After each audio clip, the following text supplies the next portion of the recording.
Hi friends, என்ன சமையல் பண்ணுறதுன்னு யோசிச்சு டைம் ரொம்பவே ஆயிடுச்சு. சரி, பீர்க்கங்காயும் கத்திரிக்காய் வச்சு ஒரு கடையில் ரெடி பண்ணலாம் தான் ரெடி பண்ணிட்டு இருந்தேன். இந்த மாதிரி பண்ணும்போது பீர்க்கங்காய் சாப்பிடாத குழந்தைங்களும் சாப்பிட்ருவாங்க. நம்ம பீர்க்கங்காயை ஆட் பண்ணதே தெரியாது. இட்லி தோசைக்கு ரொம்பவே நல்லாயிருக்கும். சமையல் வேலை வேகமாக பார்த்துட்டு இருக்கும் போதே ஹஸ்பண்ட் வந்துட்டாங்க, ரெடி ஆயிடுச்சான்னு சொல்லிட்டு. கொஞ்ச நேரம் வெயிட் பண்ணுங்கன்னு சொல்லிட்டு வேக வேகமாக சமைக்க ஆரம்பிச்சிட்டேன். நம்ம எப்பவுமே போல் தக்காளி, வெங்காயம், நல்லா காரத்துக்கு குழம்பு மிளகா பொடி, கொஞ்சம் புளி, தண்ணி கொஞ்சமாக ஆட் பண்ணிவிட்டு நல்லா ஒரு திக்காக ஒரு கிரேவி மாதிரி பண்ணால் ரொம்பவே நல்லாயிருக்கும். இட்லி தோசைக்கு நல்லாயிருக்கும். கருணக்கிழங்குக்கு வந்து இங்கே மதராசி காயின் தான் சொல்கிறாங்க. அது ஏன்னு தெரியல. ஏன்னா இவங்க ஊரில் விளையிறது வேறு மாதிரி இருக்குது. இது நம்ம ஊரில் விளையிறது இங்கே விளைய வைக்கிறாங்கன்னு நினைக்கிறேன்.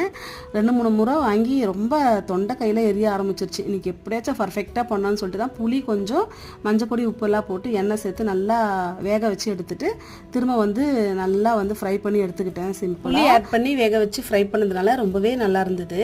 ஐடி ரீ டெலிகாஸ்ட் பண்ண போகிறாங்க. யாருக்கெல்லாம் பிடிக்குன்னு சொல்லுங்கள்.